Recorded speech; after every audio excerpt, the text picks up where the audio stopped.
Equality before law, ठीक है। कहाँ से लिया गया है? British constitution.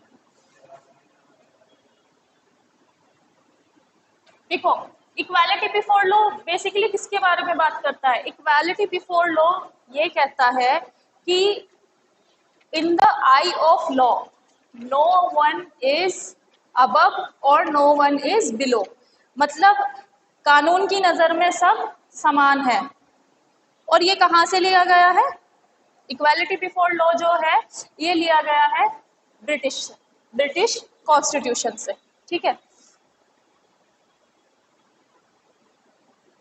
अब इक्वालिटी बिफोर लॉ हमने ब्रिटिश कॉन्स्टिट्यूशन के किस उससे लिया गया है कॉन्सेप्ट से? This is rule of law, rule of law. अब रूल ऑफ लॉ दिया किसने था? देखो, ब्रिटिश एक ज्यूरिस्ट है, ब्रिटिश ज्यूरिस्ट है, हिज नेम इज डाइसे। इनका नाम पूछ लिया जाता है, डाइसे का नाम याद रखना तुम भी। इक्वालिटी या राइट टू इक्वालिटी जब आगे तुम पढ़ोगे तो इसमें ये आता है, ठीक है। इक्वालिटी बिफोर लॉ जो है ये कहाँ से लिया गया है? रूल ऑफ लॉ से। और ये किसने दिया था? ज्यूरिस्ट डाइसे ने। और डाइसे का पूरा नाम है एवी डाइसे।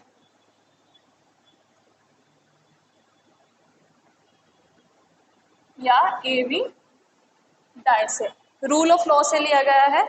और ये कॉन्सेप्ट, और इसके साथ साथ हम राइट टू इक्वालिटी में दो चीजें पढ़ते हैं, एक तो इक्वालिटी बिफोर लॉ और and equal protection of law.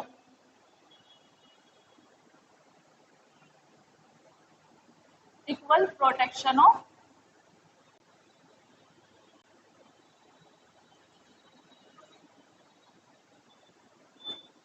Equal protection of law. अब जो इक्वालिटी बिफोर लॉ है वो तो ब्रिटिश कॉन्स्टिट्यूशन से लिया गया, ब्रिटिश के किससे लिया गया है? रूल ऑफ लॉ से, जिसे किसने दिया था? ज्यूरिस्ट एवी डाइसे ने। और जो इक्वल प्रोटेक्शन ऑफ लॉ है ये कहाँ से लिया है हमने? अमेरिका से। क्योंकि हमारा कॉन्स्टिट्यूशन कैसा है बेटा? We have adopted many most of our constitution from other countries, ठीक है। मोस्टली हमने जो अपना कॉन्स्टिट्यूशन है वो अदर कंट्रीज से अडॉप्ट किया है, ठीक है। अब इसमें जो है इक्वालिटी बिफोर लॉ क्या क्या नोट करता है? फर्स्ट ये बताता है कि absence of any special privilege in favor of any person, absence of any special privilege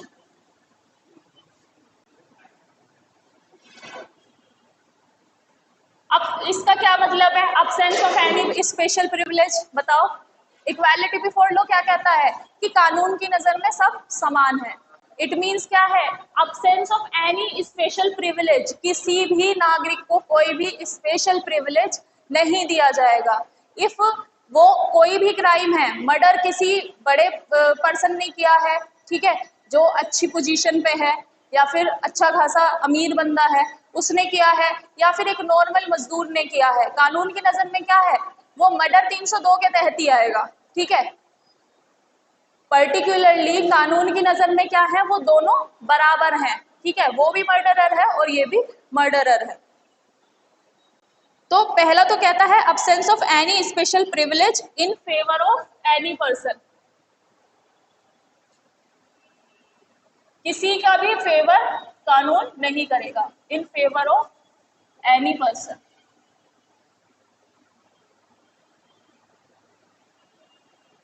any person. Second ये तो नोट करता है the equal subjection of all person to the ordinary law of land,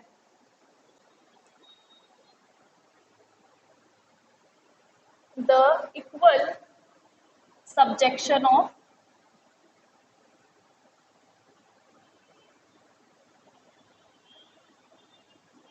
equal subjection of all persons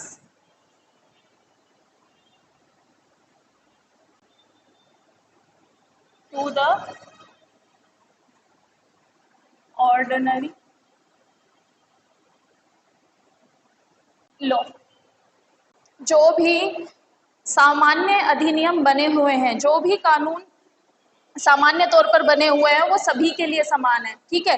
सभी जो person हैं वो equally subject हैं उस ऑर्डिनरी लॉ के। इट मीन्स क्या है कि जो भी लॉ बने हुए हैं वो सभी के लिए सेम होंगे, ठीक है।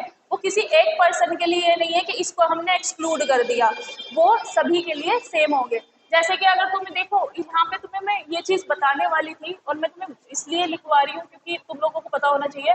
आईपीसी इंडियन पेनल कोड कब बना था? 1860 में। सीआरपीसी क्रिमिनल प्रोसीजर कोड बना था, जो हमारा इंडिया में अब प्रचलित है वो है 1973 में, ठीक है। और एक है बेटा सीपीसी सिविल प्रोसीजर कोड, ये हम पढ़ते हैं 1908 का सीपीसी। और एक है एविडेंस एक्ट।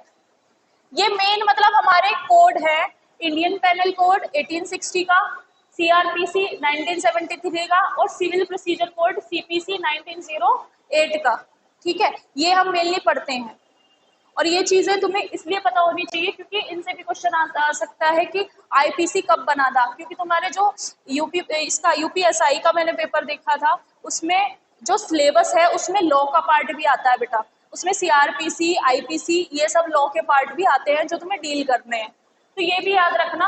तो इसका कहने का मतलब क्या है कि कोई भी लॉ बना है, किसी भी तरह का लॉ बना है, इक्वली सब पर वो इक्वल लागू होगा, कोई भी उसमें डिस्क्रिमिनेशन किसी के लिए भी नहीं होगा। अब सी इसमें क्या करता है? सी क्या कहता है कि नो पर्सन अब वेदर वो क्या है, वेदर रिच और पुअर, वेदर रिच और पुअर, हाई और लो, हाई और लो, ऑफिशियल और नॉन ऑफिशियल,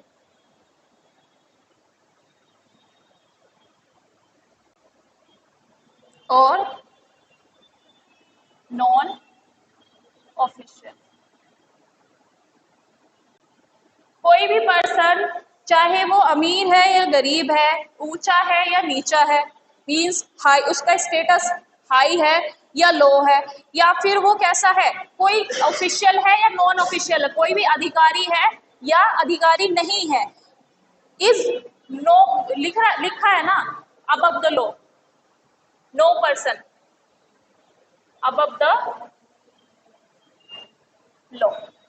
तो ये क्या कहता है कि कोई भी पर्सन हाई या लो स्टेटस है उसका, अमीर या गरीब है, या कोई अधिकारी है या नॉन अधिकारी है, मतलब वो अधिकारी नहीं है या गैर अधिकारी है, तो वो लॉ के ऊपर नहीं है, सब पे लॉ इक्वली अप्लाई होगा, ठीक है। तो इसे एक बार दोबारा से पढ़ लो, क्योंकि जो हम पढ़ेंगे ना कौन सा वाला, इक्वल प्रोटेक्शन ऑफ लॉज, जो अमेरिका से लिया गया है, और जो इक्वालिटी बिफोर लॉ दिया है ज्यूरिस्ट डायसे ने, रूल ऑफ लॉ, इसको भी हम पढ़ेंगे और इसके कुछ एक्सेप्शन भी देखेंगे कि कौन कौन से इसमें एक्सेप्शन है,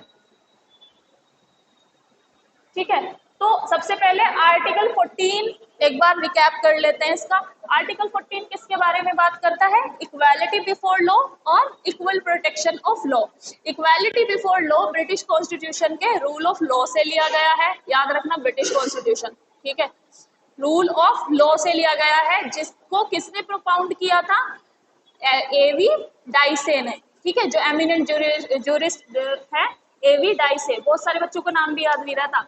और जो इक्वल प्रोटेक्शन ऑफ लॉ है वो किससे लिया गया है? ये अमेरिका से लिया गया, अमेरिकन कॉन्स्टिट्यूशन से लिया गया है। अब इसमें फर्स्ट इक्वालिटी बिफोर लॉ में फर्स्ट क्या बात करता है कि किसी को भी किसी तरह का स्पेशल प्रिविलेज नहीं है। सेकंड में यह बात करता है जो भी ऑर्डिनरी लॉ है वो सब पे इक्वली अप्लाई होंगे। और थर्ड ये कहता है कि कोई भी रिच या पुअर है ना, अमीर या गरीब, या फिर ऑफिशियल या नॉन ऑफिशियल है, सब पर जो लॉ है वो इक्वली लगेगा और कोई भी लॉ के ऊपर नहीं है, अबव द लॉ कोई भी नहीं है। तो ये हमारे इसमें दिया गया है इक्वालिटी बिफोर लॉ में। इक्वल प्रोटेक्शन ऑफ लॉ और एवी डाइसी ने क्या और आगे क्या क्या बताया है वो हम कल पढ़ेंगे, ठीक है।